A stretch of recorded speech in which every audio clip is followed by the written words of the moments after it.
and Nick.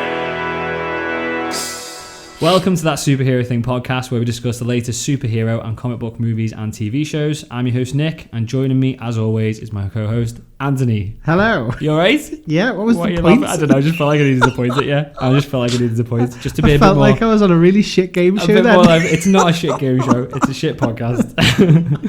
Anthony, I'm a bit gutted that... Go on. Because I've just realised that we are... I'm going to say this, I might be wrong. We're 2/3 of the way through Loki. I know. 4 episodes down. Two Hasn't to go. it gone quick? Yeah. But don't you feel like... But I felt like I waited ages between episode 3 and this episode coming. It did feel like ages. It felt like a really long Is that time. because we had a big... No, we didn't have a big gap between podcasts. It was the week before we had a big gap between podcasts, wasn't it? I don't know. It did feel like a wait, and it's going to feel like a really long wait I know. for next week's episode. But, yeah, I'm a bit gutted. But at the same time, it's gone. I can't believe, like, how quick things seem to be moving in the episode. Like, we've... spoilers. So much happened in this spoilers. We've seen turn off. Seriously, pause. Go away and watch it if you've not seen it yet. I know we'll do the news and stuff like that, like we always do. But we've got to like the timekeepers and stuff already, and I know there's going to be more to it. But I can't believe how quick it feels. Really fast paced. WandaVision felt really slow. Yeah, like it was constant mystery. Yeah. And this feels like it's flying through, but there's still mystery. Loads of mystery. Yeah, it still keeps you guessing every week, which is brilliant. But we'll talk about that in detail in a minute. Yeah. So on this week's show, we will be doing all the news like we always do. So we've got Shang Chi trailer, which dropped hours after we recorded last week, which is a nightmare. And I know you've already heard about it, but we're going to do it again. We've got Shang Chi trailer. We've got more Transformers news. We've got Flash news. We'll talk a little bit about the Black Widow reviews, because Black Widow reviews are out already. Oh, okay. Yeah, some of them. The embargo's been lifted. We've got WandaVision news, which is weird because it's been over for ages. And then we've got a little bit of news about The Boys. We'll then be doing the full breakdown of Loki episode 4, which is called, I've written the next event. It's not the next event, it's the Nexus Event. That's me on autopilot talking to you. The Nexus Event, before discussing your thoughts and theories in this week's Pod Fans Assemble. I've written down, this is your spoiler warning. It's normally where we do the spoiler warning, but we've kind of already done it. But there will be spoilers, even more from here. Spoilers and speculation throughout the episode. If you want to skip ahead to the Loki review or Pod Fans Assemble, we will put timestamps in the description, as we usually do. Shang-Chi trailer. Good? I loved it. It was good, wasn't it? Mate, right, I'm a sucker for dinosaurs and dragons. Like, okay, I was sitting there thinking, where were the dinosaurs or dragons? But I remember now. Yeah, go on. So, if there's a dinosaur or a dragon in a film, you've won me over already. So, why are you laughing? Honest, I'm just being honest. Sorry, I'm just trying to sit here and think of the shittest film with a dinosaur or a dragon. Peach dragon. Oh my god. No. But honestly, like one of my first. So when we did the transition from VHS to DVD, one of my first films was Reign of Fire. Okay, yeah. You know, the one with Christian Bale. Yeah, I remember that. Yeah.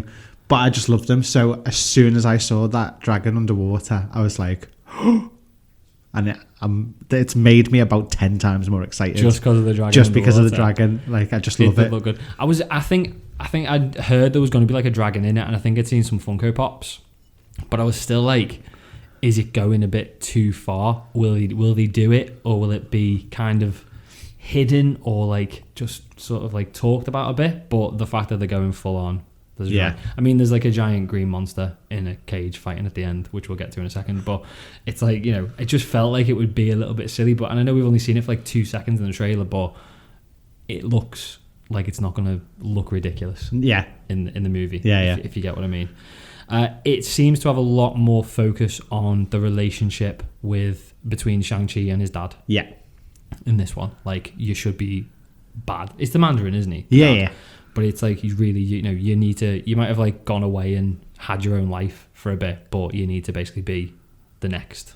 Well, he says about basically making a bet to all of his minions. I know, yeah, as you do. That they couldn't kill his son. Hey, lads. Which means that he's gone. Let's have a bit of a bet. You go and see if you can kill me, kid. Yeah. It's like, it's dark, that, isn't it? It is dark. Yeah, but that's why he's the Mandarin, because it doesn't take any messing. Well, I just want to know whether it'll get like more backstory on him, whether we'll get like from him hearing about Trevor.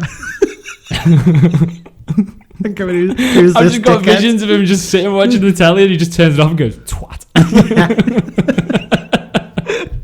But you know what I mean? Yeah, I hope we reference Trevor. It would be really funny. We reference Trevor, or see him send off, because he died in one of the one shots, I think, didn't he? Yeah. He got killed in prison, but yeah.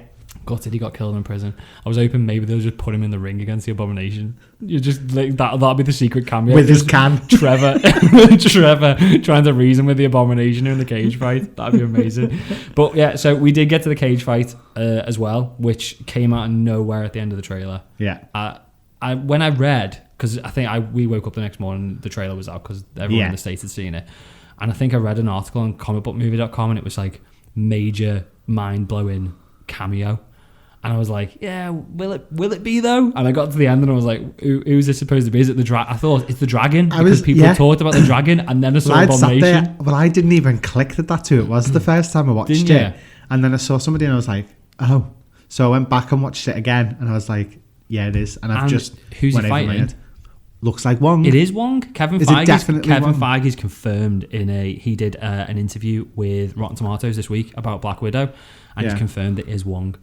Well, we are seeing Abomination versus what? How random, but brilliant. Because I did a TikTok and I slowed down that little section just to be like, is it definitely them? Yeah. I think I paused it about 10 times trying to see if it was wrong. But that's going to be absolutely brilliant. It's like a little superhero / supervillain fight club, like secret fight club run by Wong, hopefully. We'll move on in a second, but it just seems really random, just Wong versus the Abomination. And I assume we're going to see like Shang Chi go up against whoever loses the match. Maybe, who's winning that match though? Wong or Abomination? Well, I mean, Wong's got his, and he's doing the I'm just doing the same thing as you. No one can see me.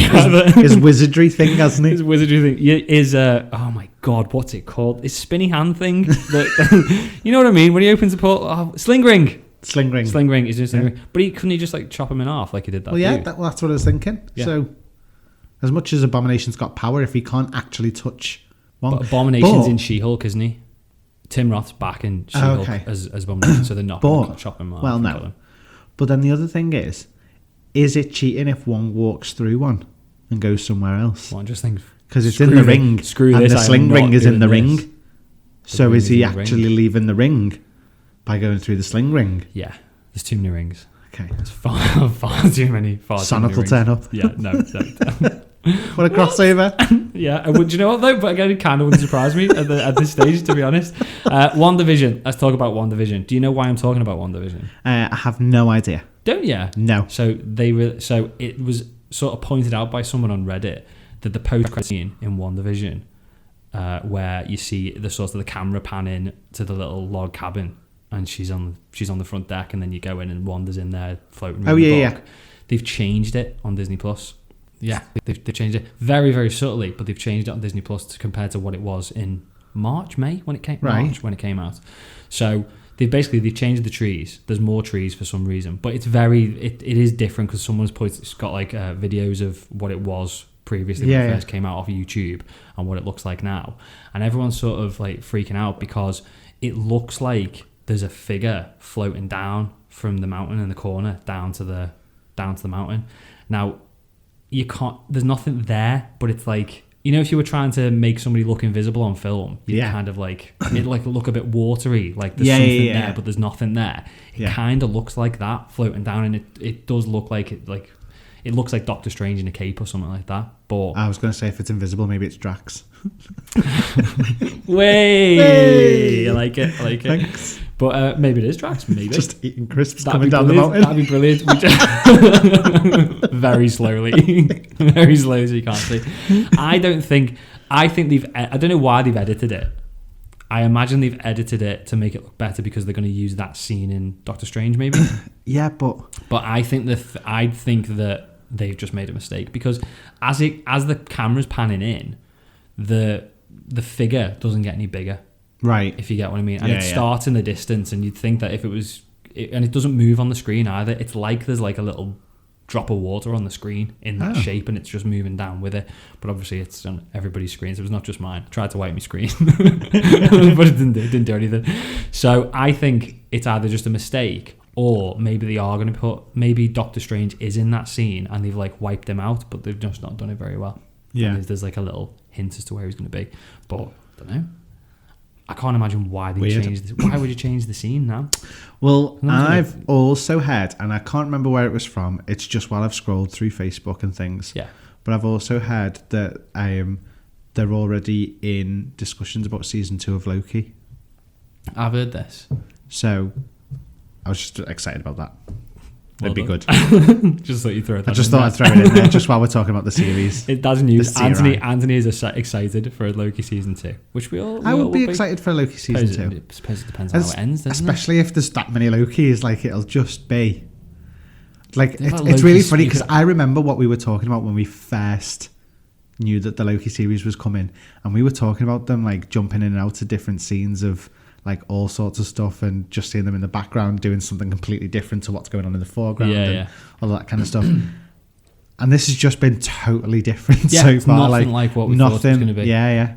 I think we thought it was going to be like a weekly, like not like obviously it was a weekly episode, but like a different, like its own story in its week. Yeah. Like there'd be an overarching story, Yeah. but then there'd be a different story going on. Yeah. I suppose with 6 episodes, you can't really establish something that you can't really do it, can you? No. Anyway, we digressed massively off WandaVision. Yeah. Let's talk about Transformers. So we have to, unfortunately, it's in the news. Last week we mentioned that Transformers 7 was going to be titled Rise of the Beasts, and we were going to get what are they called? There's the Terracons.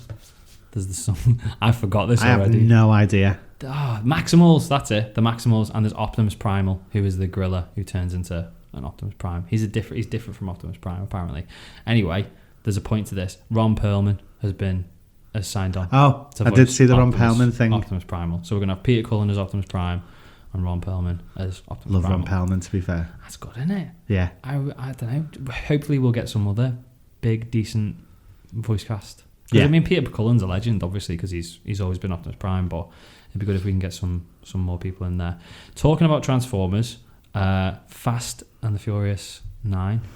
Anthony's face then. Why don't you like Fast and the Furious? Have you seen them? I have tried. Oh, yeah, but which ones have I've you got watched? the first 6 on a box set on DVD. Yeah, but have you started with 1, 2 and 3? I did 1, 2, skipped 3, went straight to 4. I've heard Tokyo Drift. You are supposed to skip 3. It is shit. Yeah. But you're supposed to... It's set later in the series. I think it's set after... between 5 and 6, or between 6 and 7. I won't be watching it because I've seen it and it's rubbish. What, Tokyo Drift? Yeah. It's crap, yeah. Yeah. You could so skip it. I skipped 3 and I went straight to 4, and I don't think I've watched 5 or 6 yet. 4. I just feel like at this point they're just trying to outdo the last car chase they did. Yeah, but it's good. It's reached the point. Is it though? Yeah, because once you get to number 5, 4 was all right. 4 was quite good, and then you got to number 5 and it was like, this is a bit ridiculous, but it's kind of entertaining. And then you get to number 6 and it's like, that's where they're going. They're going with just like how ridiculous you can get. Spoilers for Fast and the Furious 9. See, I like Michelle Rodriguez, you see, so I tend to watch stuff that she's in.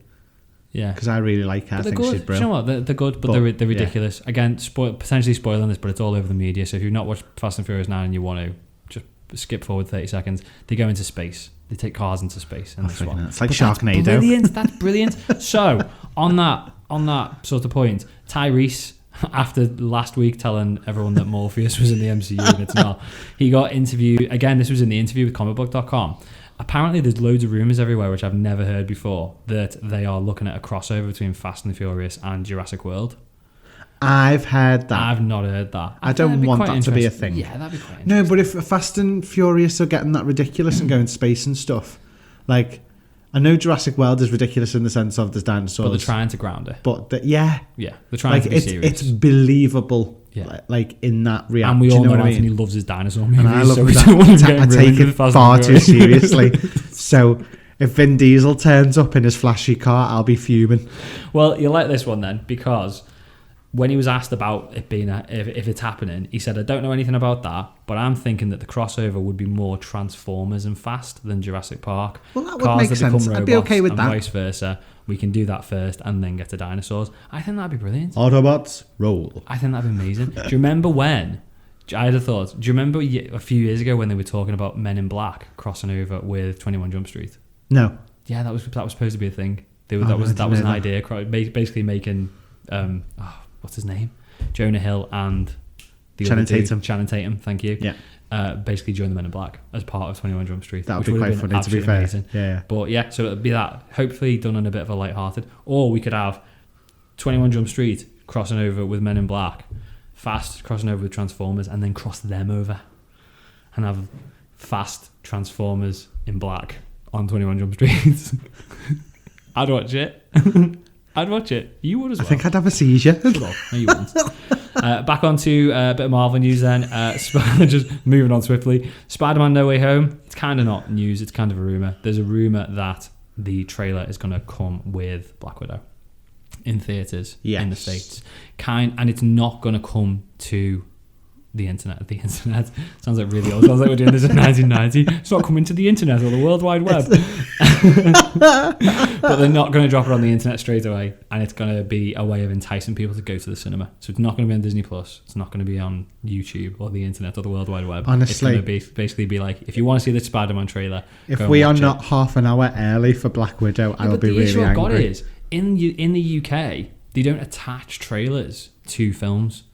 The cinema will just run whatever trailers they've got, so they're not attached. I assume in the States, because I used to work in the Odeon, in the States, I assume that when they get Black Widow, the real or however it's done now, the trailers are set for that film and attached to the film. Whereas in the UK, they're not. It's just they'll get like a load of trailers and they basically just divvy them out and however they want to do it, or at least they used to anyway.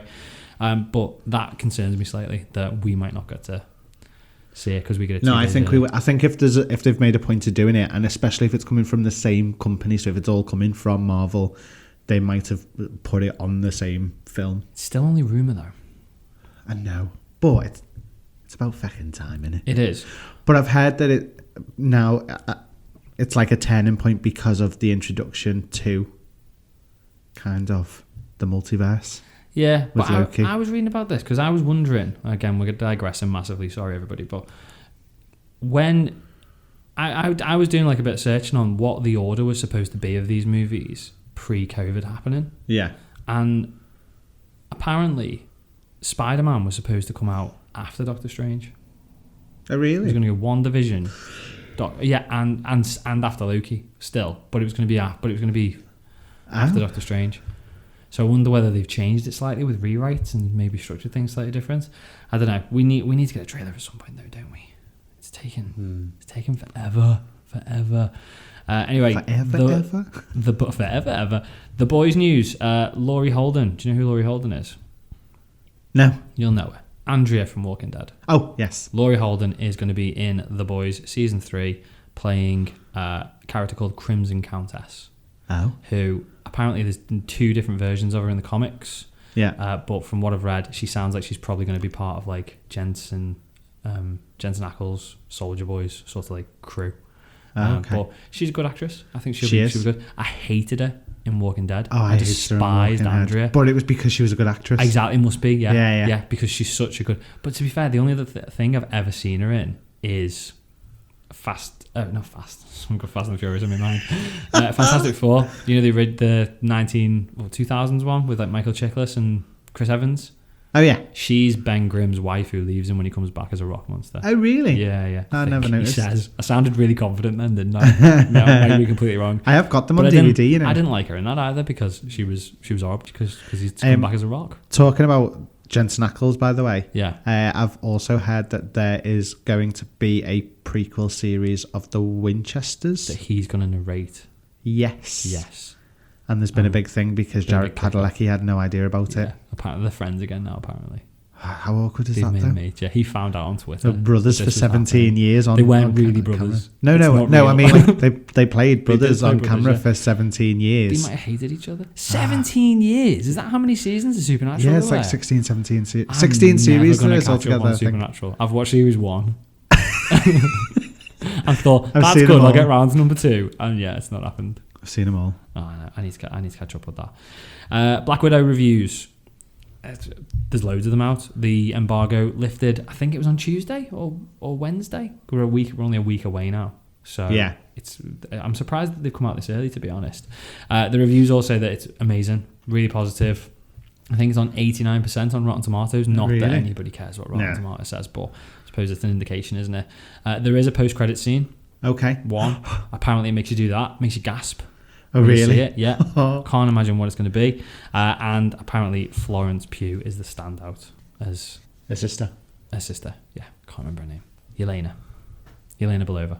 Apparently she's amazing in it, which is good. Helena Belova. Yeah. It does start to sound like one of the Bond women, doesn't it? It does, yeah, a little bit. But if she's going to be, hopefully she's going to sort of take over the Black Widow mantle. So it's good that if she's a standout. I thought David Harbour would be the standout. Yeah. Because he's like Hopper. because it's David Harbour for a start, but also he's clearly like going to be like he's going to be like Thor in it. He's going to be like an absolute badass, but stupid and funny and goofy. So I thought he'd be the standout, but apparently Florence Pugh is absolutely kills it in the movie. We will be doing it's only a week away. Week tonight, we'll be watching it. Yeah. Oh my God, how weird is that? A week tonight, we are going to have to rush through the recording of Loki episode, and then go straight to the cinema to watch it, and we will release it at some point that weekend. Yeah, depending on when we record. So yeah, we'll put it on Twitter and Facebook the exact release date. And then last bit of news that has literally just come out, literally an hour before we started recording. There has been a leaked sneak peek for the new Flash movie, the multiverse one.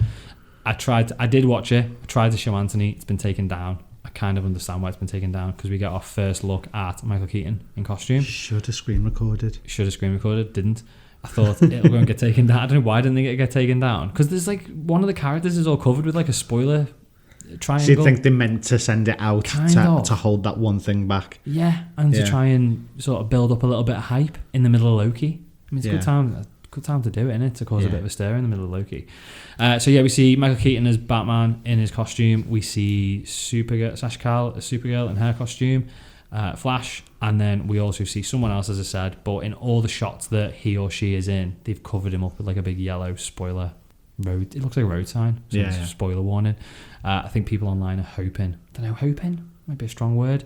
They're expecting it might be Ben Affleck. I don't know whether people I can't keep up with it with DC. Do people want him to be Batman now, or do people not want him to be Batman now? I could take him or leave him, to be honest. I don't think he's a standout Batman. He was alright. He wasn't Christian Bale, was he? Can you imagine if it was Christian Bale's Batman? They just kept I'm not wearing hockey pads. They were gonna which don't even start around Christian Bale's voice. That doesn't make any sense. That's all. It's so funny. Him and Catwoman talking to each other outside a costume, fine. Him and them talking to each other in costume. He's like, hey, whatever I'm going to say or whatever. I don't know what I'm going to say, but he does the voice anyway. Don't know what that was. Why do the voice when it's just the two of you and you're both in costume? And you know who the other one is. It makes no sense. I know. It's not like we've talked about this before. It's not like it's a costume changing his voice. I think it's the neck part pushing up on his... Just squeezing his voice. So it starts to make him talk like this. I heard that. Just squeezed my neck far too hard. Right, so that's us for the news. Should we start talking about Loki? Episode 4, not the next event, the Nexus event.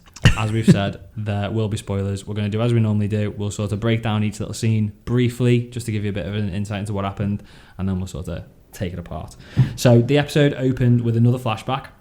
We saw a young Sylvie playing with toys in Asgard before she's arrested by a young Minuteman, Ravonna, because she was a Minuteman apparently before she was a judge. She gets processed by the TVA in the same way that Loki was in episode 1, and then dragged in front of a judge. But before she gets there, she steals Ravonna's temp pad and escapes through a time door. So she is Loki then. Because we've been talking about this all series, haven't we? Is she Loki, or is she something else? She is. It must be. She is. It must be that she's Loki. It was really tough watching the kid get dragged through. Oh my God!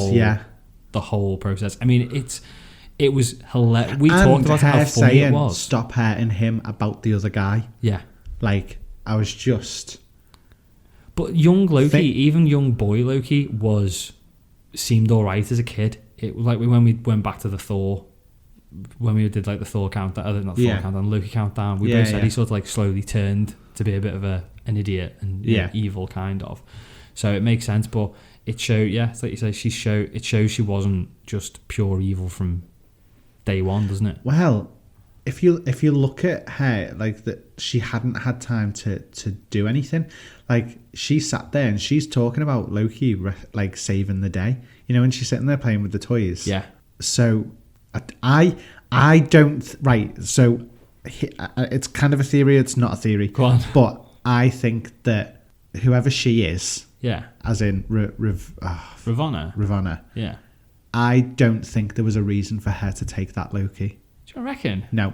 But it's a different timeline. It must be because it's a variant. I think she's got more to do with the fake timekeepers than we're led to believe at the moment. So and do I think something is going on, and I think she's taken people who aren't necessarily variants or doing something wrong. But yeah, I get what you're saying, but I'm still confused as to what's going on. I know we're 4 episodes in. What is the setup with the sacred timeline? Because the way that I've been sort of led to believe through so far with this series is there's one timeline, and there was a multiverse. Now there's only one, and if anybody veers from that path at all, and it's so there's basically one story that should be happening. Yeah. And if anybody veers from it, the TVA jump in.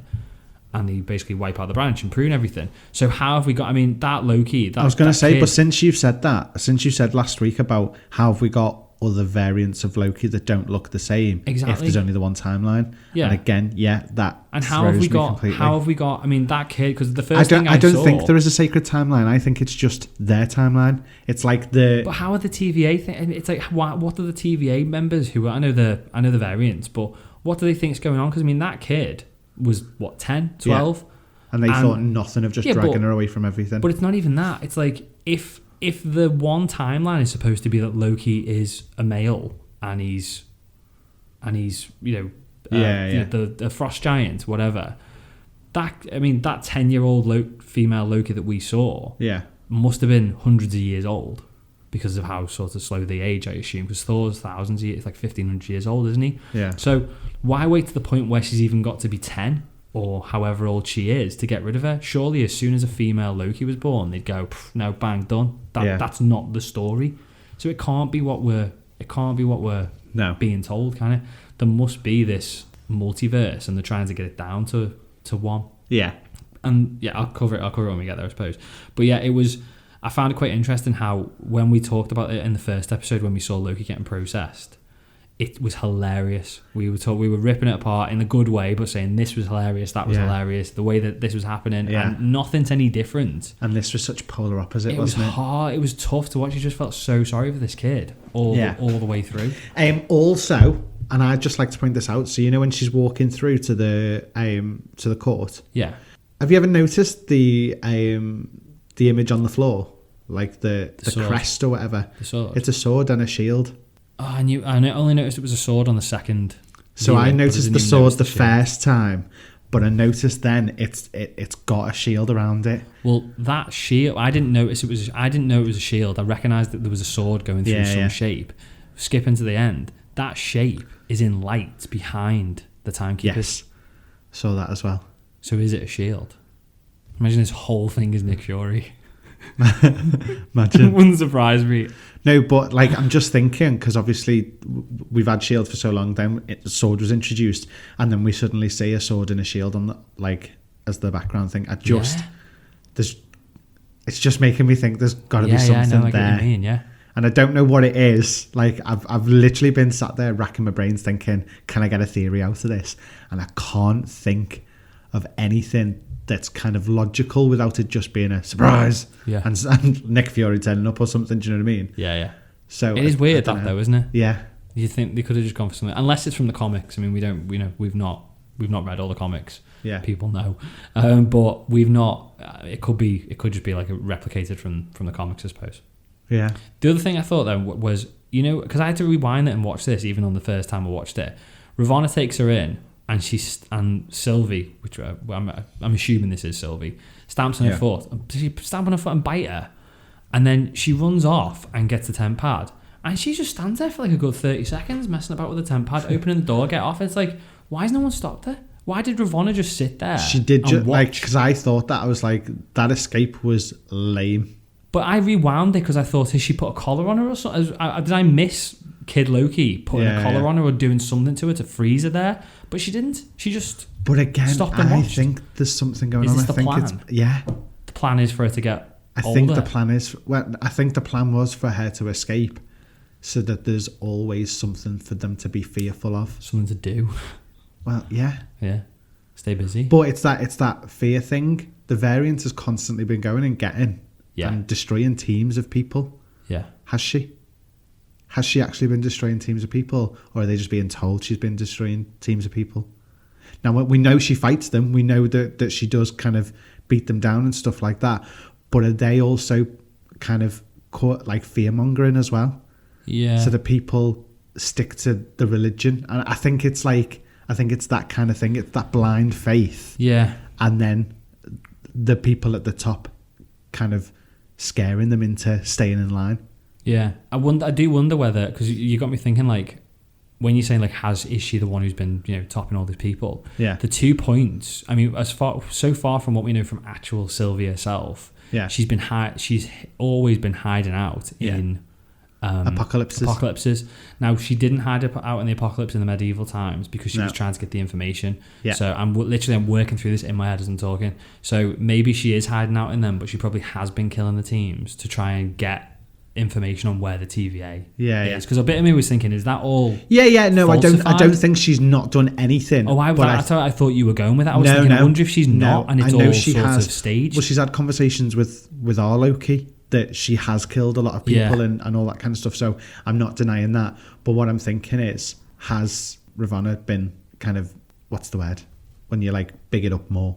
Hyping it up. Yeah. Basically making it out to be worse than it is. Yeah. Yeah, I know what you mean. And I think it's that kind of thing. I think she probably has.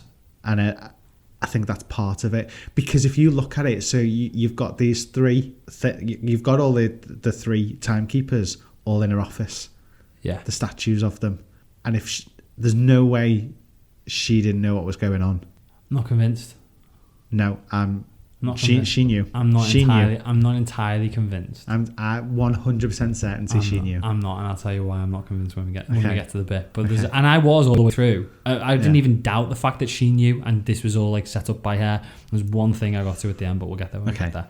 So after we've had the flashback, we jump quickly to the present. We see Ravonna having to go and explain herself to the timekeepers. So I thought it'd take longer than this. I've said we'll get to it at the end. This is the first bit. She looks terrified when she goes in to see the timekeepers.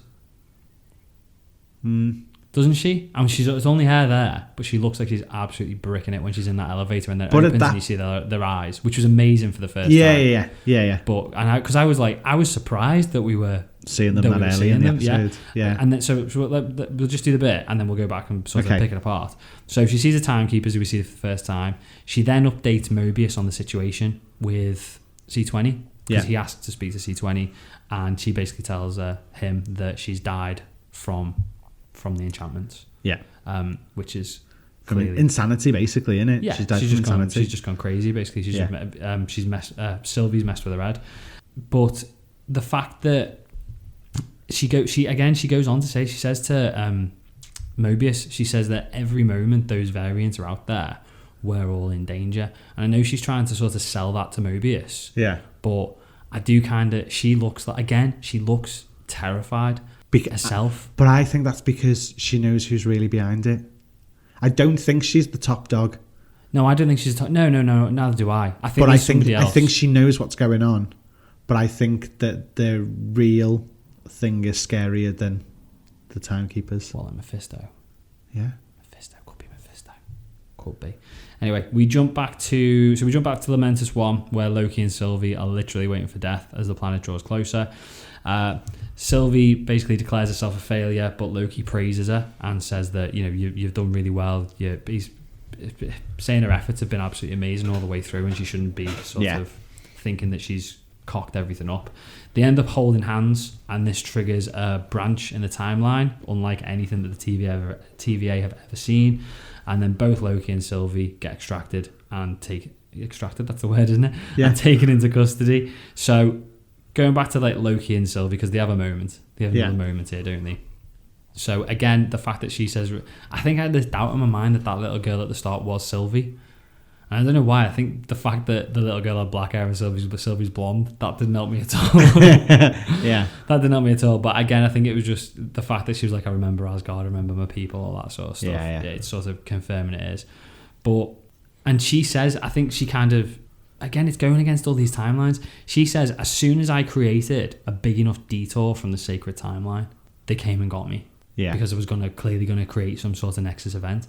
Again, surely the fact that there's a female Loki is a massive enough detour from the timeline. Yeah. There must be different timelines, or is it maybe slight variations of the timeline is what the story's supposed to be, but there are different multiverses all following that timeline with like that different literally Lokis. run parallel so they can't cross. So there is a multiverse kind of already, but they're all very, very similar. So you're going to end up with, and as long as you don't sort of change the basic story, what the outcome is going to be, that's it. So as long as like if that female version of Loki or Sylvie, like, obviously, if she'd done everything that the Loki, Tom Hiddleston's Loki was going to do, they've got no need to go in and change that, because it still would have resulted in the end game, in Endgame basically, and that all happening. But as soon as she started to maybe become good, which was going to cock up Loki, not falling out with Thor in the whole Thor movie, and then obviously everything from there, maybe that's it. So maybe there are parallel timelines running alongside. They've just not done a particularly good job of explaining it. It seemed to be there's one timeline, and but there's no I trust anymore. Marvel that there's a reason. This is the thing, and I think that's why it's making us question it so much. Because they've pushed so much on everyone having a blind faith in it, and we're picking it apart, and I think that's the point. I don't know where it's going, and I don't know how it's going to be explained, but I think that is the point. Yeah, I'm hoping that is the point. Maybe, yeah. But yeah, it's just throwing me. The other thing is, we go back to the TVA. I think we jump back between Loki and Sylvie and Mobius and B-15, don't we, at the TVA? Yeah. And the TVA are watching the timeline, and they're basically saying, aren't they, there's no branches. We've got, I think Mobius says something along the lines of, we've got it magnified. It didn't seem to follow from what happened in the last episode. Exactly. Not the last episode, the one before, episode 2. Where have they cut all the branches? Because they did. Ravonna sent everybody out. She did. So have they managed to cut all those different branches? Well, I don't know, because they haven't really talked about it, have they? It's just not been mentioned. It's just been like, right, this is it. This is the end of the TVA. They bombed the sacred timeline. Yeah. And from that timeline that we've seen, it looks like the timeline's absolutely fine. Yeah. Unless that was specifically looking at, not Loki's timeline, but. Do you know what I mean, though? Yeah. So as soon as I saw it, I was just maybe because later on in the episode, Ravonna, we'll get there when we get there, but Ravonna's just chilling out with a drink going, we won, we did it, we finished. Yeah. So maybe they have just fixed all those. Yeah. And the whole purpose of her bombing the timeline wasn't for, which I suppose makes sense when you think about it. The purpose of Sylvie bombing the timeline and creating all those branches wasn't to create the multiverse or to do something there. It was to cause a big enough distraction so she could get into the TVA and kill the kind of timekeepers. So while they've all been busy fixing all the branches, they weren't protecting the timekeepers. So that must be it. Which means we've not got the multiverse. Yeah. Yet. It's got to happen. It's got to happen, isn't it? Well, again, the ending. I'm not. Let's wait till we get there. There are spoilers all the way through, but we'll wait till we get there. So we go back to Loki and Sylvie, and they're having this conversation about what makes a Loki a Loki. Is it losing and basically being a complete failure? And then Loki obviously is trying to big her up again, and he says, "We may lose, but we don't die. We survive." And he says, "You're absolutely amazing." I think he says, "You're special," or something like that. And then that's when he touches her hand, and they have like a proper moment, and that's when the line goes up. What's that all about? Weird, isn't it? Is it? There's so many different things. I know. It could be. Is it that they're in love? Because I know that's where the episode sort of points at, but that seems a bit weird, and I'm not convinced. And if anything I've learned from this series, it's like the obvious thing isn't what it is. They'll string you along and make you think like it's the obvious thing. Like, we've got rid of the Timekeepers at episode 4. And we're onto the next villain. I can't see it being the fact that they're in love and that's going to make. Because why would that create the Nexus event? Because it's a parallel. It's him falling in love with himself, but not. Yeah, but do you get what I mean? Yeah, but because they're not supposed to cross their own paths is the main thing. I get that, but let's I'm going into this in real detail now. Okay, and the branch only happens when, and we've just talked about this. The branches only happen, and a Nexus event only happens when a timeline veers far enough from the sacred timeline that it causes problems and it basically changes the future. Yeah. How could Loki and Sylvie fall in love on that planet that's about to be destroyed in 10 seconds? Create that event. I don't know. Could it? Because even if they'd sat there and both declared their love for each other, minutes they're going to be Well, dead. my thought was... So how could it create that? My branch thought timeline? was it wasn't that did it. I was thinking that they're not supposed to die. Oh, And that's what the didn't Nexus even Event think was. of that. But they're not in the timeline anymore. They're out of the timeline. No, but they've gone into a timeline at 2077.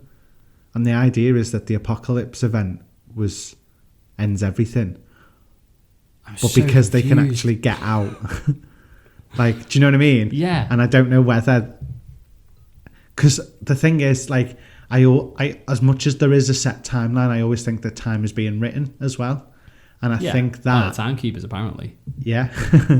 But so my thought is that by this point now that they have teamed up, the time's been rewritten in some way, and they're not supposed to die at that point. Something is supposed to happen. Yeah, but I know what you're saying, but I don't get. They're not in the timeline. If you get what I mean. But if we take it all back again, surely. Then What as if soon this as- is all a big dock-off lie?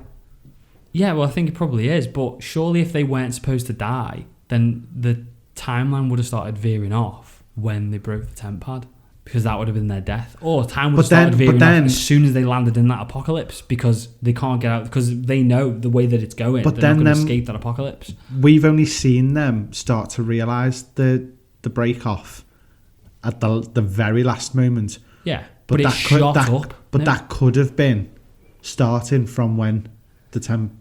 I get the impression because it was magnified, it just basically shot straight up as soon as they basically started falling for each other. But there's got to be. I don't believe Marvel are just leaving plot holes and having things. I think the whole TVA setup is fake. Yeah, and I don't think they know it. I think that if this doesn't answer all these questions, I'm going to be fuming. I don't think that timeline that they witness is real. No, I think someone's pushing them to get certain people from certain timelines for something. Ooh. Because the reason that I'm saying this is because of what happens at the end. So I don't want to spoil it yet, but I want to talk about that at the end. Yeah. Okay. Well, I've got a different idea as to what the end is. Okay. Because you think they're putting them all together.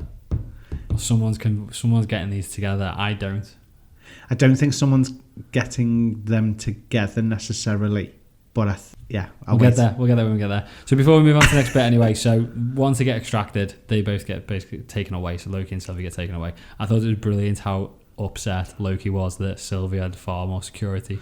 Yes, than him. That was so funny. I deserve the same level of security. I'm just as much of a threat. It's like, no, you're not. No, you just kind of, and then he goes on to say you're just kind of an arsehole and a bad friend. Yeah, and that was a bit sad because it was like he sees him as a friend. Owen Wilson, Mobius saw Loki as a friend. Yeah, and you could get it later on as well, but it kind of just makes Owen Wilson seem. I know he is human now. We know, not Owen Wilson, Mobius. Owen Wilson's human, I assume. Yeah, but it's just like it just makes him. You know, he's supposed to be this like big cosmic being. Honestly, when he turned around to him and he said, "The arsehole and you're supposed to be a friend," I really wanted him to turn around at that point and go, "Wow." We're not getting it. I was hoping it. Kate Herron, the writer, has confirmed we're not getting a wow in this series. Oh, really? Yeah, gutted. David. Anyway, moving on then. So after being questioned by Mobius, Loki gets thrown in a time cell where he gets repeatedly beaten up by a memory of Lady Sif. Meanwhile, which brilliant cameo, by the way. Amazing. Meanwhile, Ravonna won't allow Mobius to interrogate Sylvie, and B-15 is trying to make sense of what she saw when she was enchanted by her. So, Sif. Didn't see that coming. No. That was just probably wasn't as exciting as seeing Abomination in the Shang Chi trailer, but it was like... I did go, out of nowhere. We last saw her in Thor 2. Yeah. Or Thor 1, because I've tried to wipe Thor the Dark World from the last time we saw... Agents of S.H.I.E.L.D. I think must have been the other last time we saw her. Oh, yeah? But I forgot she was in that. Just, again, out of nowhere. Yeah. Now, I think some people are saying that there's a meaning.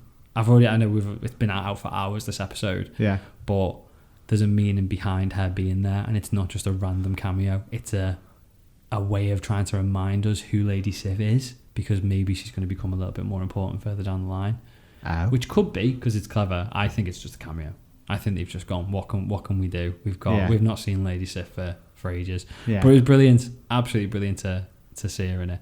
And just constantly kneed him in the balls. Yeah. And put him on the floor. And I like the way how at first he was just like, not bothered, not phased. I went on a bath. I laughed it off and went on a bath. And they just keep going. And then, well, it's even, as soon as he realised that it was being repeated immediately the second time, you already saw it. He was going, wow, this is going to take some time now. Yeah. Yeah. Just constant. And what she said, so she says to him, and it repeats later on, but she says, you deserve to be alone. Yeah. And you always will be. Which I think is a big, very important thing. I'm working this out as I'm talking in the podcast, but yeah, I think it means something. So we go to Ravonna and Mobius at that point, don't we? And we see, so this is where he's saying like, I want to interrogate. He wants to interrogate Sylvie, and she obviously won't let him. She won't let him because she says it's too dangerous. The big thing I picked up on there was after he comes out and he says he talks to B-15. Yeah, he's saying it's bonkers. It's sort of like it's bonkers how much security this variant's got. We've brought in Kree, we've brought in Titans, we've brought in vampires. I missed that. Yeah, that's what he says. Now we knew we were getting vampires in the MCU because. Hang on, right? When did he say this? So when he comes out, when he's been told by Ravonna that he can't interrogate. Yeah. How did I miss that? I remember the whole conversation. So he can't interrogate Sylvie, and then he comes out and he says B-15's there, and he's talking to B-15, and she's looking a little bit shady because she's obviously stressed out in her head. Yeah. And he says something along the lines of, it's crazy how much security we're giving this and how we're not allowed to, I'm not even allowed to go and see this woman. Yeah. When I regularly bring in Kree, Titans, which is like Thanos, and vampires. And it's the first time we've ever met vampires. It's the first time we've ever mentioned of vampires in the MCU. And we knew we were getting them because we know there's a Blade movie. Yeah. But again, it's Marvel sort of like planting the little seed that there are vampires, so that when people who don't know there's a Blade movie coming, go, oh yeah, vampires. Love it. Remember vampires. Love it. But hopefully because I missed it. Hopefully it's not Morbius. No, I don't want Morbius. Not in the MCU. I don't care if Tyrese thinks it's happening or not. Don't want it. Sorry, going back to Loki as well. Again, there's more about it, but when we go back to him, we see with Sif, he's sort of like given up, and he says, I'm a horrible person. I crave attention because I'm a narcissist and I'm scared of being alone. And again, she says like, you are alone. You always will be. And it's really emphasizing him. And I'm wondering whether whoever's running this, other than the Timekeepers, the Nexus Event is multiple Lokis joining forces, because that's the only way this dude can be defeated. So he's doing whatever he can to separate them and saying, you're alone, you're always going to be on your own, no one's ever going to love you, no one's ever going to like you. Because the threat is multiple Lokis working together. And we talked about it last week, didn't we? Like, they couldn't get, neither of them could get on the train, and as soon as they worked together, they managed to get on the train. Yeah. And it's like, what a threat. 2 Lokis, 3 Lokis, 6 Lokis potentially by the time we get to the end would pose together. But do you reckon we'll see all of the ones that we saw in the little holograph? I hope so. That'd be brilliant. So. Just one on a bike, Tour de France. But I don't know. It's just, I don't know where we could be going. But I also just wonder who could be the villain based on the fact that he's scared of multiple Lokis. Could be a Loki. Could just be another Loki. Yeah. Like a really powerful version of Loki, and he knows the only thing that can beat him is more than one of him. Yeah. I don't know. So, moving on then. Mobius interrogates Loki, who takes responsibility for everything that Sylvie's done. Mobius tells Loki that Sylvie's dead, and from Loki's reaction figures out that he's fallen in love with Sylvie, thereby triggering the Nexus Event. Loki then tells him that everyone in the TVA is a variant before being thrown back in the time cell. So, the whole situation of him taking the blame for Sylvie, that is not classic Loki. Classic Loki would have been like, it was all their fault. It was all her. I didn't do anything. And he just completely says, it's all me, as in to be like, leave her alone. She hasn't done anything. You don't need to worry about her. Put all the blame on me. Yeah. Which again, you've never seen Loki do. He's constantly trying to like riddle his way out of bad situations. So he must have, and that's obviously why Mobius thinks he's fallen in love with this version of himself. But he must have fallen. He's got to have some sort of love for her. Otherwise, he wouldn't have put his neck on the line. And I know this whole thing is him transitioning to being a good version of Loki, but it's a big step that for. Do you reckon it? I don't know. What? I was just going to say, can it just be kind of the emotional level? Like, who understands what you've been through more than yourself? Yeah, potentially. But then they haven't had the same upbringing, so they haven't had the same life. No. So how can he fully understand? So more than Do you know what I mean? falling in love with her, more of a love for her because like looking after her. Yeah. Sort of thing. Yeah, potentially. Don't know. Could be that, couldn't it?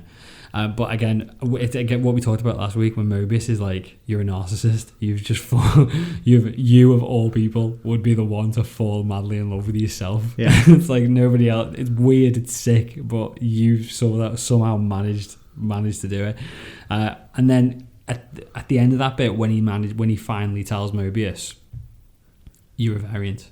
You're all variant, and he kind of laughs it off, doesn't he? Yeah. But you can just see straight away, which I thought was excellent acting by Owen Wilson, just the way he emotes it in his face, because the lines are, "You're talking rubbish. I don't believe anything you say," but you can just see it's like he's just planted the seed of doubt there, completely.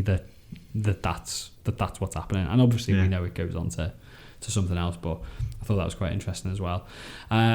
So again, moving on, B-15 breaks out Sylvie and gets her to explain what's going on and show her what her real life was. I love that she took her back to Rock's cart, by the way. Yeah, just somewhere like completely where she can do magic at the end of the day. Yeah. Mobius ends up stealing Ravonna's temp pad and discovering that she's been lying to him. C-20 didn't have her head scrambled by Sylvie, and they are all variants. He breaks out Loki and is confronted by Ravonna, who orders her men to prune him, and they do.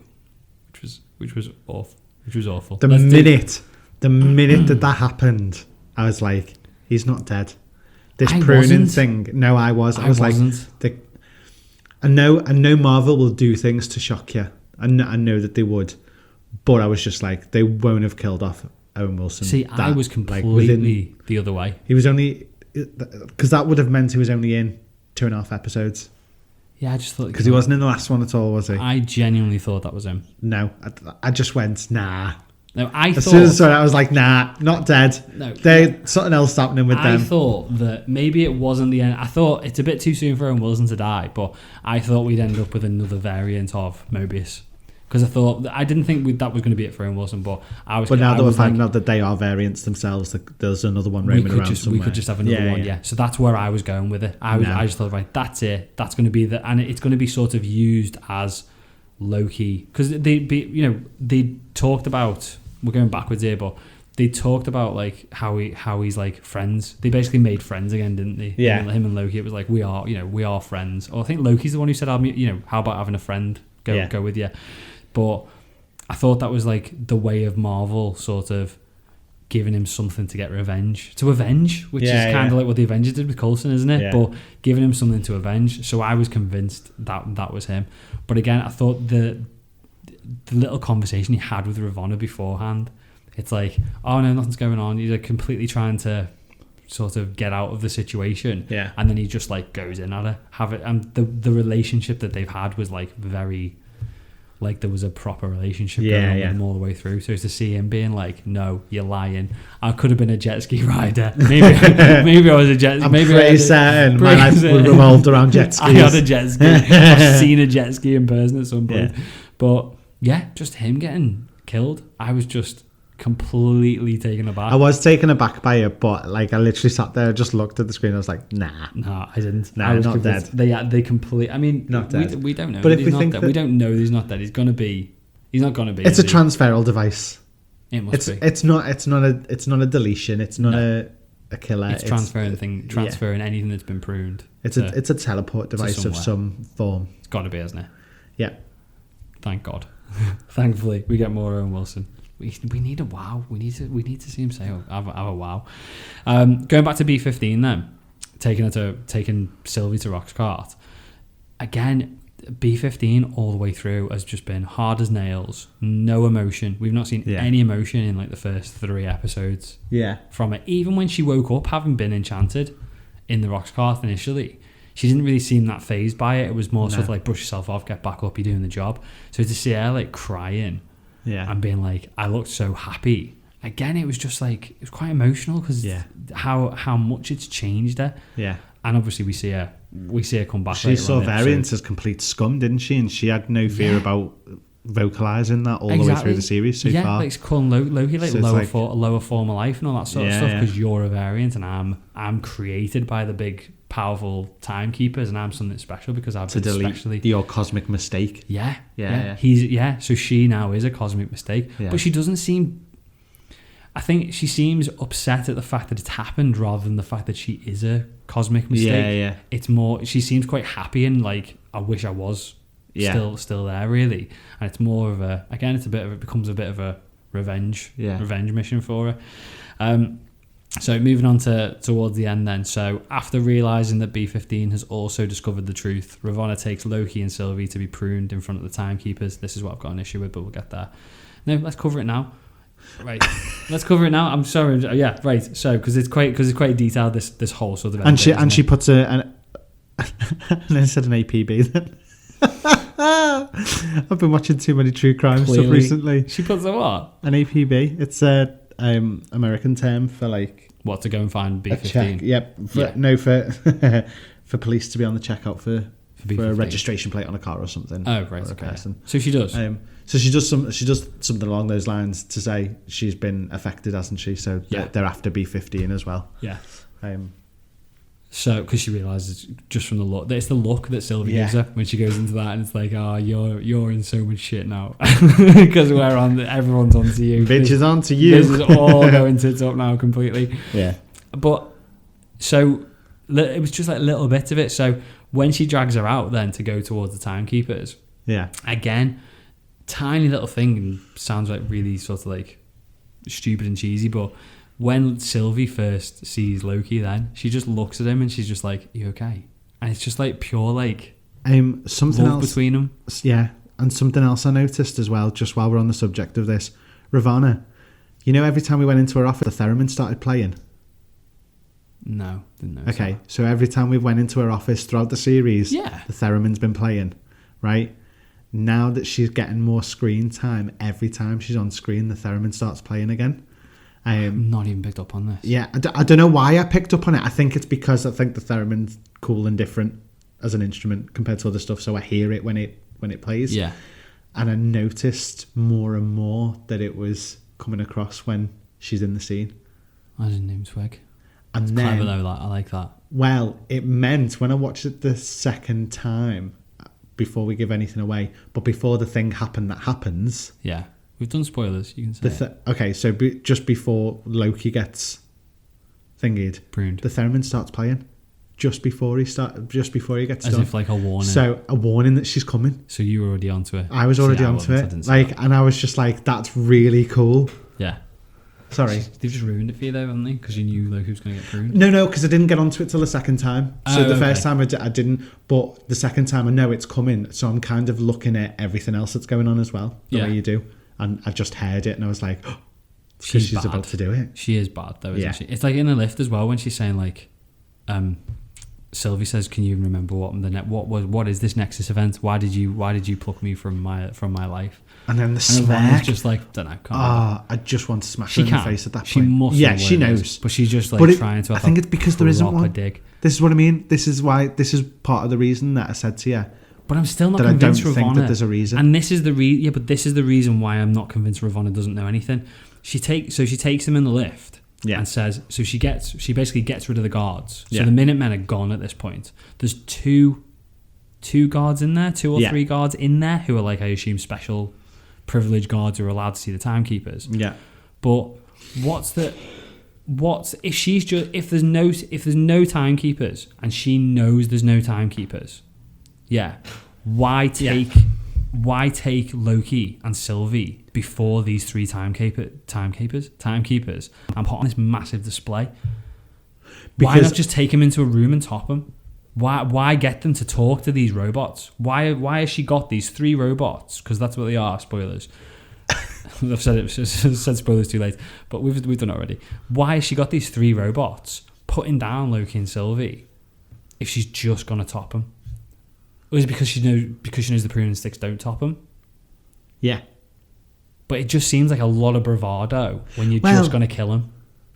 Do you get what I mean? Yeah. Why not? Why? Literally, she could have just taken them into the back office with 3 dudes with balaclavas all sitting there doing this, knuckle dusters, and just beat them to a pulp and just kill them. Why create this big, massive Wizard of Oz type style thing? I don't know whether it's because... So they've been talking about it all the way through, and they obviously talk about them like gods, and not many people get to see them, but extra gods were up there this time. Is it for the story?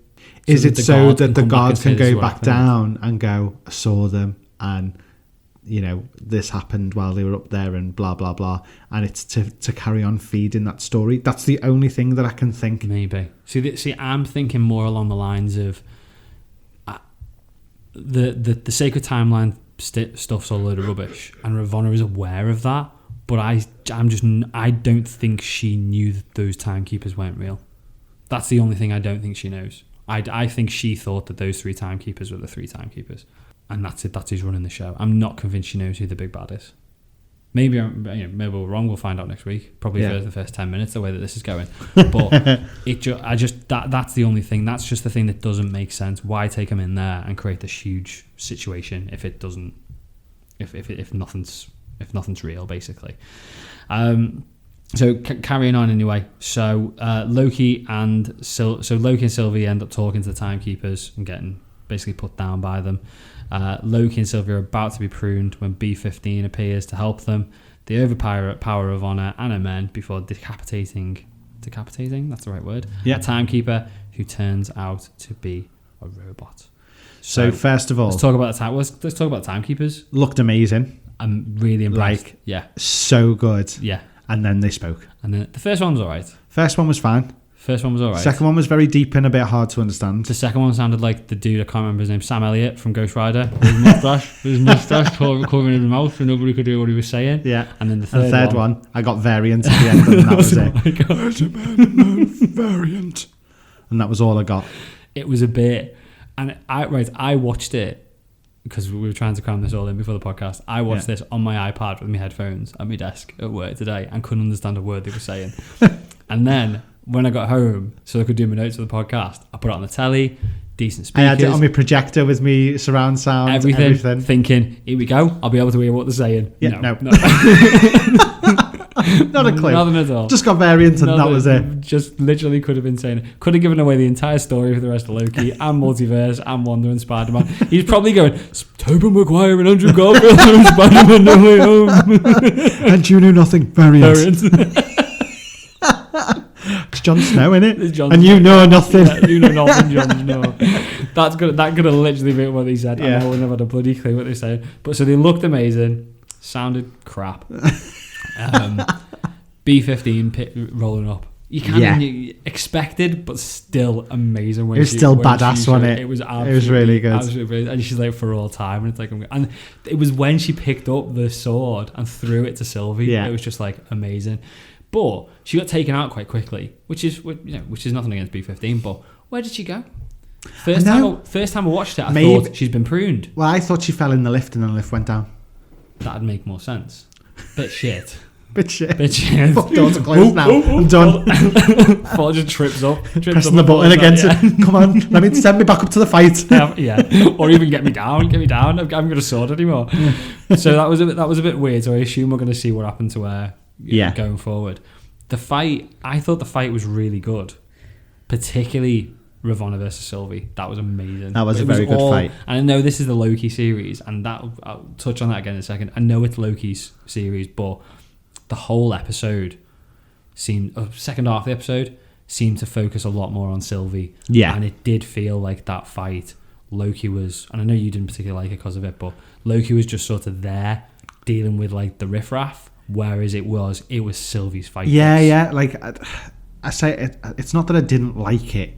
It's just that if they're both the same person but variants of, it was just a bit shitty that Sylvie's like absolutely smashing it, kills 2 guys, and then is on to Ravonna, and Loki's still struggling with the first 2, even though he's actually at that point got the sword. Yeah, but like so I was a bit like. We talked a bit about this before. I would put that down to, firstly, the fact that they're trying to sell the fact that it's Sylvie's story. Yeah. But also, you could make sense of it in that this Loki the only fight I suppose we don't know what happened, for 15 years or anything like that. But in Thor 1, he did DB Cooper. In Thor 1, he was came across to me as he's like not really done much fighting, and he's more sort of like using his magic to try and get out of fights rather than actually having a fist fight. Yeah, and he doesn't really do much in Avengers.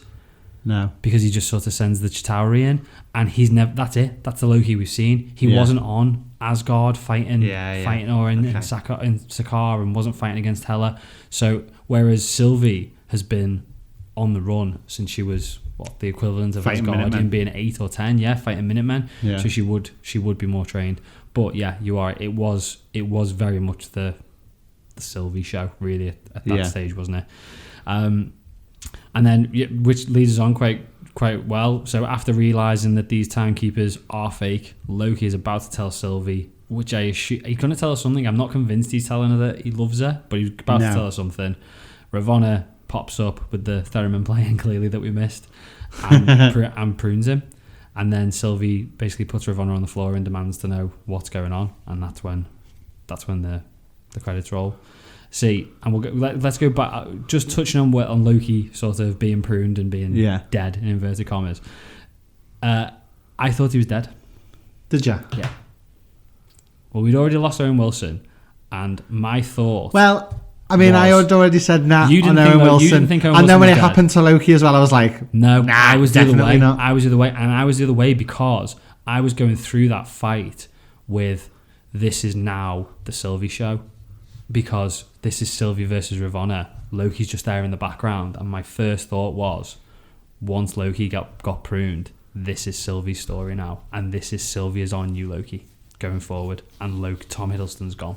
And do you know what? I kind of would have been all right with it. But again, the illusion-y thing is that she could transform to look like him at any time. She could. And this is the other thing, when you said about kind of their relationship, part of me was like, will they merge? That's where I'm going. That's kind of where I'm going. And will we get kind I still of think we might get that. We've talked. I mean, we've seen in the papers we've seen I'm like intrigued as to what you're going to say now. On the sites and news and stuff. Well, it's talked about him being gender fluid. Yes. What if this is kind of a part of that? Maybe. And it's that there will be times when we see Loki as male, times when we see Loki as female, and it's just that kind of fluidity between the two that. You never know what you're going to get from this point onwards, which I think would be really cool. Yeah. And especially if somebody's got, as actors, if somebody's got commitments or something like that, it doesn't really matter which one's going to take the role. Yeah. They'll both work. Potentially. So I kind of thought that. See, I was thinking more along the lines of like, if you look at the whole MCU, Phase 4 it's a new phase, isn't it? And it is a fresh start. So we've got Tony's gone. We're going to get Ironheart, and kind of Peter's sort of taken over the Iron Man role kind of to a degree. Yeah, we've got Sam Wilson stepping in his cap. Yeah, we know we're going to get a new Hawkeye. We know we're getting a new Black Widow, or we think we are with Florence Pugh as Black Widow. And I just saw it as this is it. That was just a very sort of no holds barred, just very quick bang. There we go. Tom Hiddleston's done, and this is Sylvie. And as I said. If you'd said this to me yesterday, we're going to get rid of Tom Hiddleston and Sylvie's just going to be the new Loki, I'd be going, I don't know, because I like Tom Hiddleston. But for those seconds or minutes where I thought he was dead, I was all right. I was kind of like, right, okay, I get this now. I'm all right with this. And I wasn't disappointed when he wasn't dead, but I was a bit like, oh, okay, well, he's not dead. There's more story to it. But I genuinely thought, that's us. That's us. And I'd have been all right with it. Yeah. Completely. But going back to before he did die or didn't die, it's when he what was he going to admit? What was he going to say? Was he going to admit his feelings for her and say he loved her? Because he's questioning like who is doing this. And I thought for a second he was going to tell her that he loved her, but then I was like, does he know more than we've been let on to through the whole series? Does he know who the big bad is? A little bit of me was like, is he going to turn around and go, it's me? I'm running all this shit and it's all me causing all this havoc? I don't know. Who do you think we're going to find out who? Do you think we're gonna find out that there is one big bad, or is it all going to be Ravonna? No, I think there's a big bad. Right. Can we talk about the last credit scene so I can tell you about what I think is happening? Yeah. So after the credits roll, we obviously then you do it. We get Loki waking up. Yeah. In a totally new place. Yeah. No idea. He's like just kind of outside. Yeah. Yeah. He wakes up and you just hear this voice basically saying. So he says, he says, "Am I in hell?" Yeah. And he goes, "What was it he said?" He says, "You're not, but you will be if you don't come with us." Yeah. And then it turns the camera, and there's Richard E. Grant dressed as Loki. Amazing. We've got a young Loki there as well, and we've got who I initially thought was like maybe a variant of Thor, because it looked like he had a Mjolnir of some kind, but apparently it was credited as a boastful Loki. So they were credited as classic Loki, Kid Loki, and boastful Loki. Yeah, so classic. So it's like just an older version of him. 616 from the original comics, which we think we're getting in the Doctor Strange and the Multiverse of Madness, because there's New York is 616. Yeah. So that's going to be like an alternate reality. So go on. What, have you got a theory, or are we just going to talk I've got a theory. Go on, let's go straight to the theory on this then. So I think, so from what we've seen... we got an alligator Loki as well. An alligator Loki? Kid Loki was holding a little crocodile with a Loki. Oh, I thought it was a toy. Maybe it was. It was a very good toy. So, where am I going with this? Let me just get it in my head, right? So, before when we were talking about, if there's somebody behind the three... And we've talked about before... The Timekeepers. Sorry. And we've talked before about, could it be a Loki? Yeah. Okay. What if it is a variant of Ragnarok Loki, who from... So in Ragnarok, when he's at the... what's the planet called? With Jeff Goldblum. Sakaar. Yeah, when he's at Sakaar, he talks about taking over, doesn't he? What if he's got a planet that these all go to? Grandmaster Loki. Yeah. Having variants of Loki fighting in his arena, and that's what this planet is. And that's what the pruning sticks. And that's where they're all going. And when people get pruned, if they either become audience members, they become staff at this planet, and then any Lokis, and that's why Ravonna has been going to get Lokis, and that could be why she went to get the little girl one.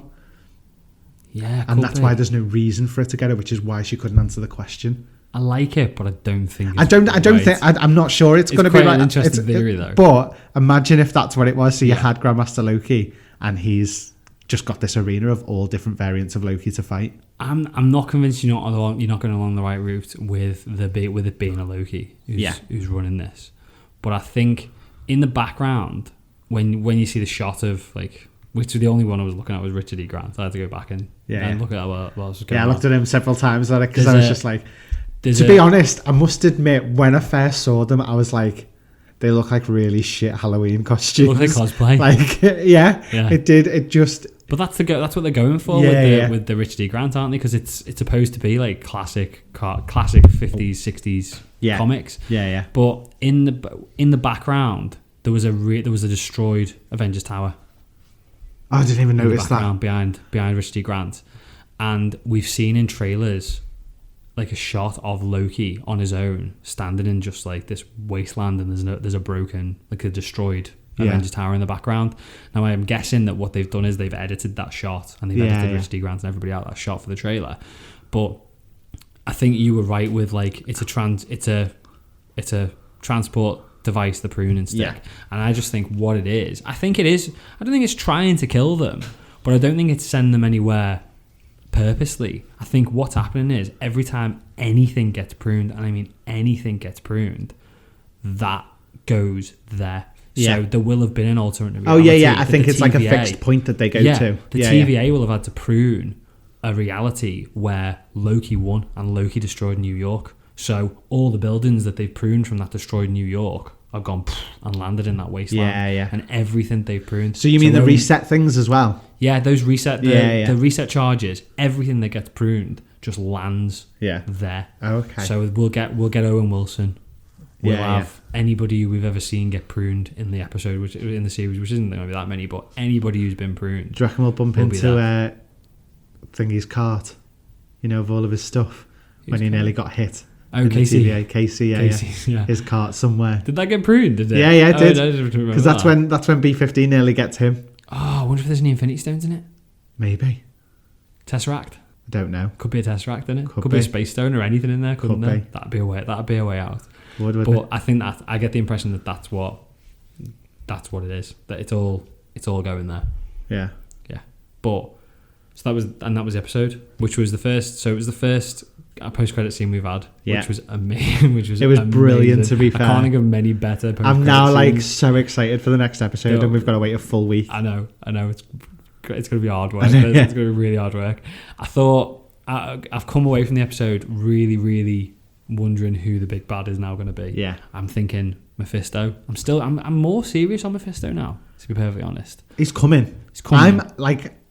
I'm not. It's not even a guess anymore. I'm convinced he is coming. He's got to be happening at some point. Whether it's now or whether it's 4 years down the line, he's coming. Or it could be Kang the Conqueror, who we know is sort of completely, time lord, not time lord, but you know what I mean.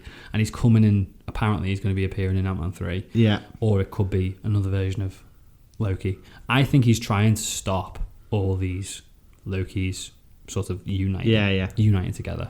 But then, would you put them all in one place? If the threat was Loki's all that's why I thought the arena, because then they're picking themselves off. Potentially. Don't know. We'll find out next week. But I think, and we'll come, because we did a bit of Pod Fans Assemble on this. Yeah. Literally, even before the episode had finished, I was like, this is by far the best episode of Loki we've had.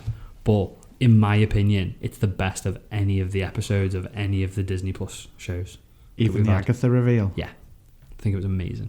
Just think I came out of the episode just thinking I think for it to shock me that much all the way through, like when Loki got killed and when Mobius got killed, and it was funny.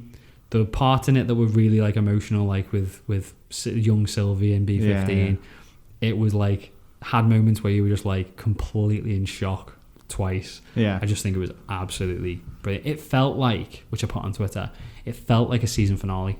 Yeah. But it wasn't. It was episode 4, just a random mid-season episode. But I just thought it was absolutely brilliant. Can you imagine if that had been the last episode, though? I want the last episode to feel like that, but I wouldn't want it to end on a cliffhanger. If I saw it and just Richard E. Grant there, and then that was it, and we knew that there was nothing else coming for now, it's going to have to end on some sort of cliffhanger. I'd go mental. But does it have to end on... I know WandaVision kind of ended on a cliffhanger, but did Falcon and Winter Soldier? It was very, very mild. I don't feel like that did. I don't feel. I mean, Wanda. The only thing was we had the boys at the end. Yeah. Everything else had wrapped up very neatly. Yeah. And then it introduced a new thing. Yeah. Which is the same as Falcon and Winter Soldier.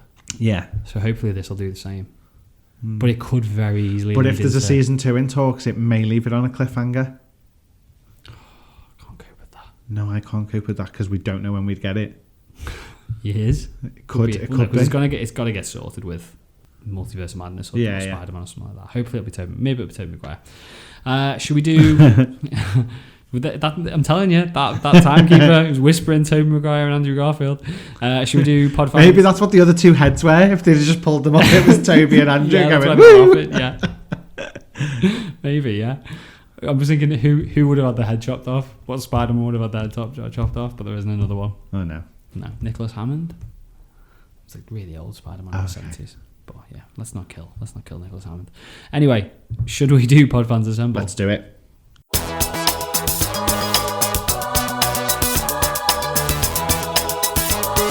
Pod Fans Assemble.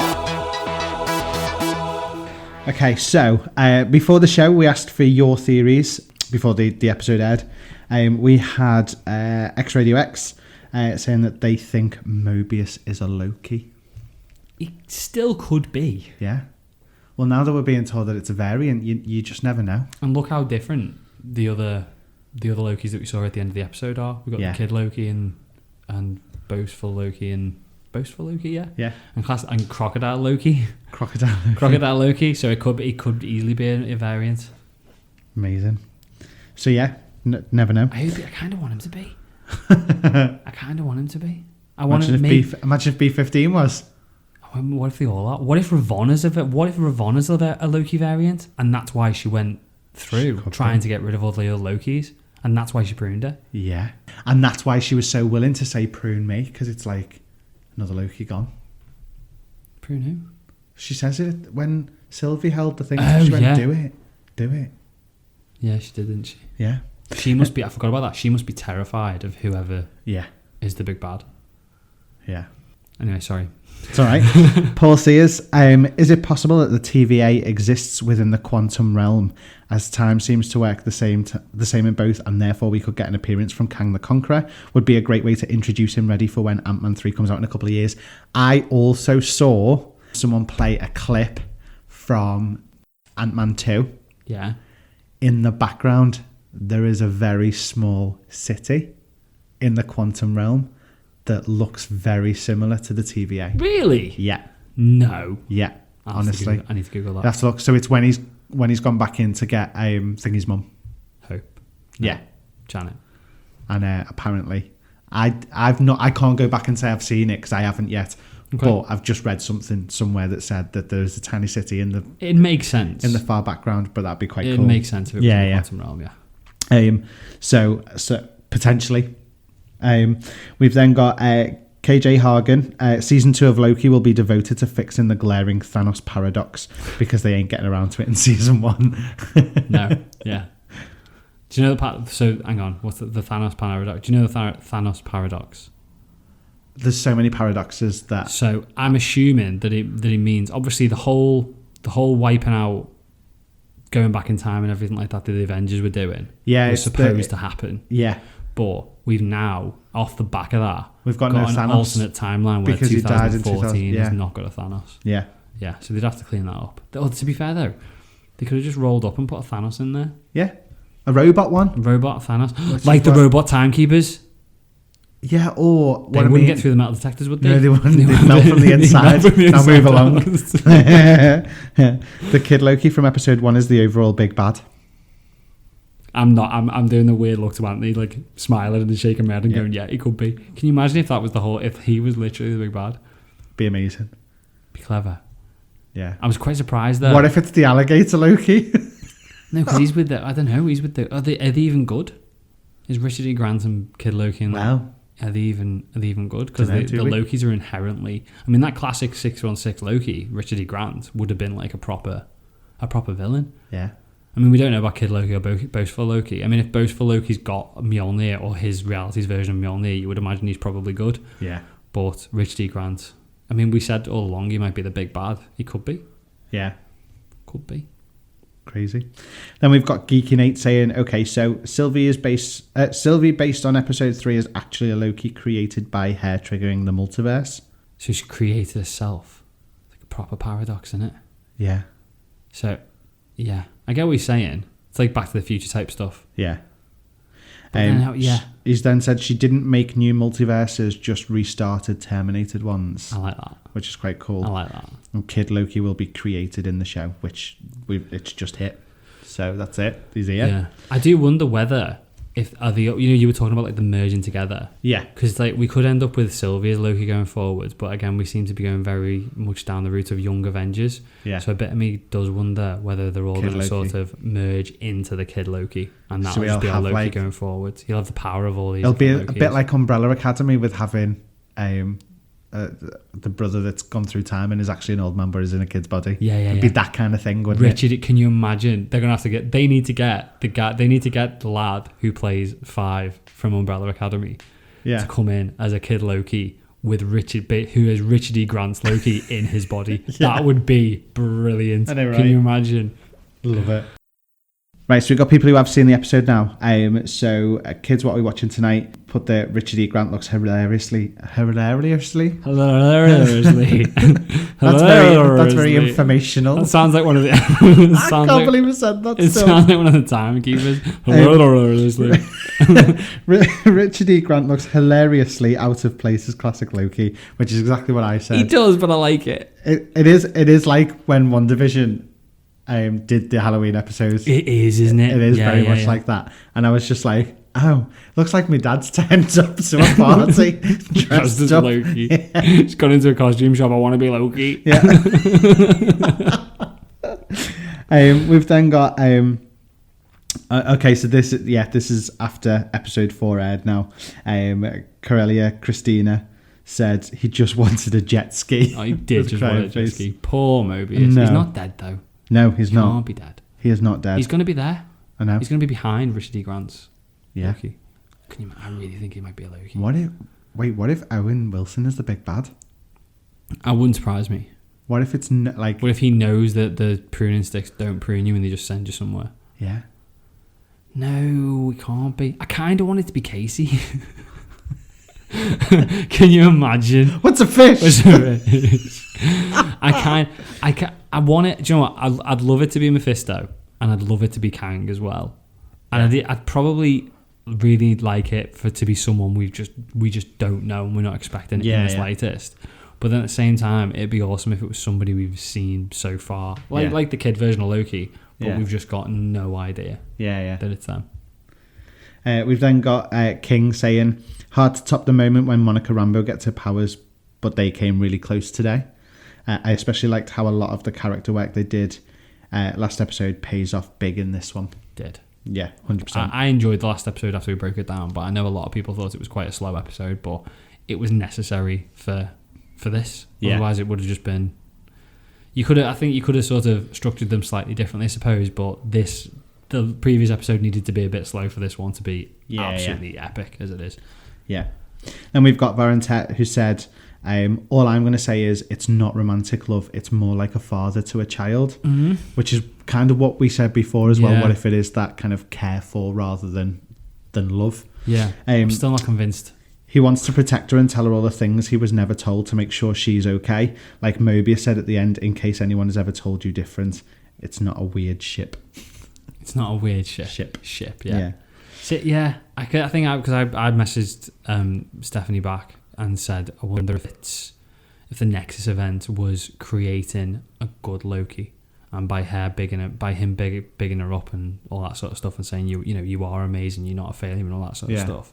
It was basically turning her from maybe she is good, maybe she's bad, to just like down the road of being pure good, and this timeline needs an evil Loki.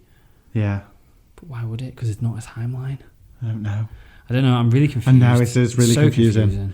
And then finally we've got Paul Sears, who said after the episode, because obviously he was one of the commenters from before, he said, not only the best episode so far, but the best MCU has done in a TV series.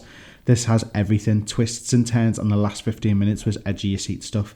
And that end scene credit was brilliant. So many questions. Can't wait for the final 2 episodes. Exactly. 2 episodes left. I know. There's only 2 episodes left. It's mental, innit? Oh, gutted. I can't believe how quick it's come round. Have you got any theories, Anthony? Apart from me Ragnarok one. No, not really. I don't think I've got any more. Grandmaster Loki. I think I'm spent with all my theories. I'm all for Grandmaster Loki. Grandmaster Loki. And I just want it to be Loki, but then he's got the little blue painted line on his chin. And then his own version of a melting stick. What if the Grandmaster is a variant of Loki? What if he's got back in? What if he is? And that's why time works differently in Sakaar. Maybe. Could be. I don't know. It's just really confusing. Normally I've got like a theory that I'm like, that is my theory. And this is just like, there's just so much going on. I've had about 27 theories for this one so far. It's the different timelines and the different... It's just completely... throwing me. Yeah. I cannot wait for next week, though. It'll be amazing. Thank you, everybody, for sending your thoughts and theories. Yeah, cheers. Should we do wrap up? Yeah, let's do it. So, thanks for listening to the show, and don't forget to come back next week for our review of Loki episode 5, the penultimate episode of Loki. Exciting. We'll also, next week, have our bonus episode of Black Widow review that we'll be doing. We won't release them all both on the same day. We'll give them a couple of days apart, and as I said, we will confirm on Twitter, Facebook, what we're going to be doing. I think it's only fair that, because obviously we know that people work and stuff like that, so giving them kind of some of the weekend to get out there and watch it if they're not watching it on Disney Plus. Maybe we'll drop it on a Sunday. Yeah, Sunday. I think that'd be a good shout. Let's go for the Sunday. We used to release on a Sunday. Yeah, so we'll do Sunday. Gives everyone in the US time to go and watch it us time to do it. Yeah. which always helps. So yeah, let's do it. Confirmed. Amazing. Sunday. We'll do it on Sunday. You can find all our episodes at the website, that's superherothing.com, along with all of our social media links. You can find us on Twitter, Facebook, Instagram, and TikTok, which Anthony runs. Yeah. You can contact us on any of the socials and submit thoughts and theories for next week's Podfans Assemble. You can also, on the website, go to the contact page and leave us a voice message, which we haven't had for ages. Leave us a voice message. We'll include it in the show. If you've enjoyed the show, please consider rating and reviewing the show. It really helps us get seen by more people if you leave us a review and a rating on Apple Podcasts or wherever you can listen, if you listen to podcasts as well. And yeah, that's us. So that's everything from me. Yeah. I'll see you next week. Cheers, guys. Thank you. Bye-bye. Bye.